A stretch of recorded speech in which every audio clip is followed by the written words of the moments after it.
The smart streetlights themselves are actually a piece of physical hardware, and they have a number of components. They can detect light, they can detect atmospheric data, but crucially they also include a video component, so they're actually collecting footage. So the original intention was that no video footage would be collected, but just the computer connected to the camera would see a car going by, and it would make a note. One car went through my field of view. One bike went through my field of view. So it's going to be an environmental good, it's going to be a public planning good. And they brought all of this to the city council in late 2016, but what nobody talked about, but what officials knew at the time, is that the devices had surveillance capabilities. And so you fast forward about 2 years later, the police department is investigating a homicide that took place in the gas lamp district.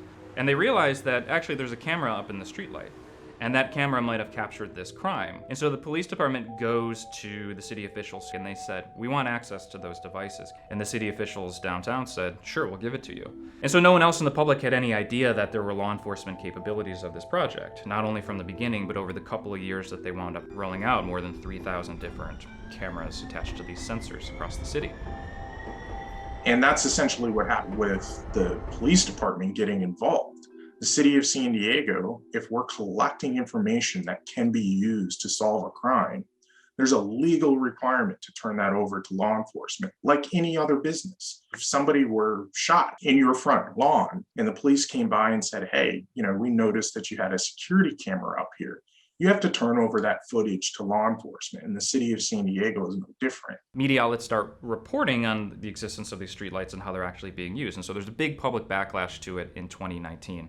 So by the summer of that same year, there's a protest down at City Hall that community organizers had hosted, demanding that the city council and the mayor's office create better rules around the access to these devices because they weren't happy that the police department was the one that wrote those rules.